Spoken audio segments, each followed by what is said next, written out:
Back to back MCQ series अन्तर्गत engineering इकोनोमिक्सको आज केही क्वेसनहरू हेरौँ।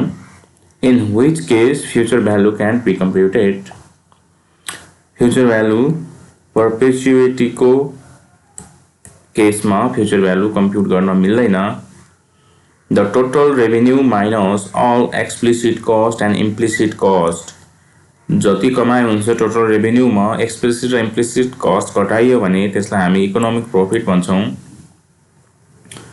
A demand curve is linear if price and demand change at constant rate. यदि मूल्य र डिमान्ड चाहिँ एउटै रेटमा चेन्ज भइरहेको छ, सेम रेटमा चेन्ज भइरहेको छ, एउटा कन्स्टेन्ट रेटमा चेन्ज भइरहेको छ भने त्यतिबेला हाम्रो जुन डिमान्ड कर्व को फिगर हुन्छ त्यो लिनियर हुन्छ। A firm is in equilibrium when it's marginal cost equals the marginal revenue. कुनै एउटा अर्गनाइजेसन फर्म इक्विलिब्रियममा तब हुन्छ जब कस्ट इक्वल्स टु रेभेन्यू हुन्छ, त्यो पनि मार्जिनल कस्ट र मार्जिनल रेभेन्यू बराबर भयो भने। अर्को छ a profitability index of 0.85 for a project means that the present value of benefit is 85% greater than the project cost. Annuities भनेको के हो त? सिरिज अफ पेमेन्ट हो, all payments equal amount को र payment at equal time interval, यो सबै भयो भने त्यसलाई एन्युइटिज भनिन्छ। ब्रेक इभन एनालाइसिस भनेको सेन्सिटिभिटी एनालाइसिसको लिमिटेड मेथड हो। Compounding is the process of converting. Compounding भनेको प्रेजेन्ट भ्यालुलाई फ्युचर भ्यालुमा लग्ने हो।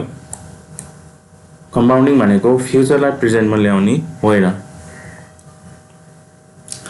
अर्को छ त्यसैगरी who operates monetary policy in Nepal भन्छ। नेपालको मोनिटरी पोलिसी नेपाल राष्ट्र बैंक NRB ले अपरेट गर्छ। What does the payback period measure? Payback पिरियडले के मेजर गर्छ त? The time it takes to break even. Upward shift in supply curve shows. Supply curve अघि हामीले डिमान्डको कुरा गरेका थियौं। अब सप्लाई कर्वमा अपवर्ड शिफ्ट आयो भने त्यसले के जनाउँछ त? क्वान्टिटी सप्लाई धेरै भयो भन्ने जनाउँछ।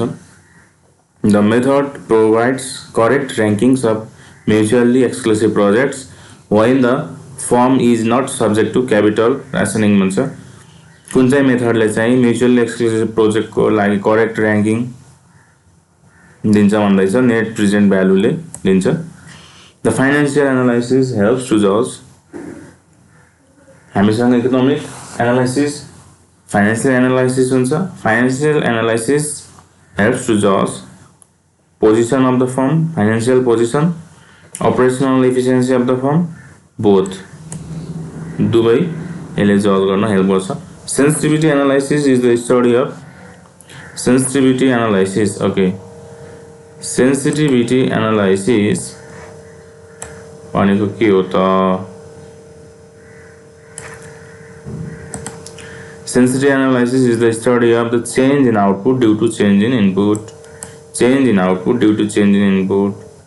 अब यहाँ चाहिँ comparison the profit and loss भन्ने अप्सनहरु पनि छ, झुक्काउने अप्सनहरु पनि छ हो जस्तो लाग्छ एन्सरहरु, तर यसको right answer change in output due to change in input.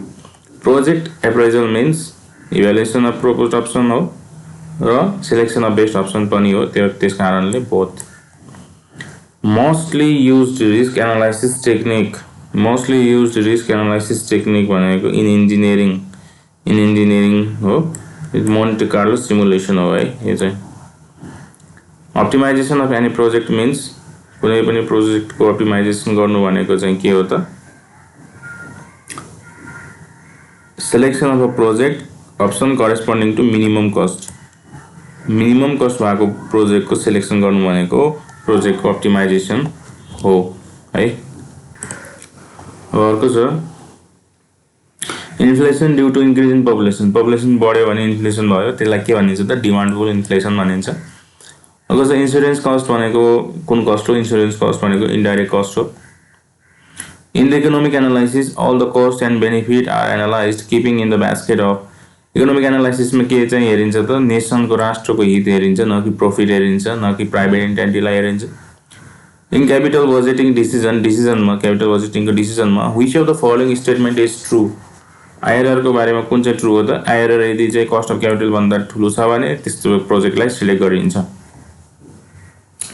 if the price of product increases but the total revenue of the producer does not increase or remains unchanged what can be said about price elasticity को बारेमा के भन्न सकिन्छ त्यस्तो बेला चाहिँ demand is unit elastic भनेर भन्नु पर्दछ if net present value is positive then net future value is also positive यो सबै इम्पोर्टेन्ट क्वेशनहरु हो यो मैले धेरै ठाउँबाट खोजेर ल्याएको क्वेशनहरु हो है for the analysis of any project the net present value should be एउटा कुनै पनि प्रोजेक्टको एनालाइसिसको लागि है त सिलेक्सनको लागि भने छैन एनालाइसिसको लागि चाहिँ net present value should be positive negative zero all हैन एनालाइसिस गर्दाखेरि त नेट प्रेजेन्ट भ्यालु जेरो पनि आउन पायो नेगेटिभ पनि आउन पायो यदि प्रोजेक्ट राम्रो छ भने पोजिटिभ पनि आउन पायो For the road project analysis carried out is economic analysis. Economic analysis में क्या हुन्छ त नेसन को लागि हेरिन्छ so for the road project analysis carried out is economic analysis and the last question is financial analysis excludes financial analysis ले चाहिँ implicit cost हेर्दैन it excludes implicit cost है त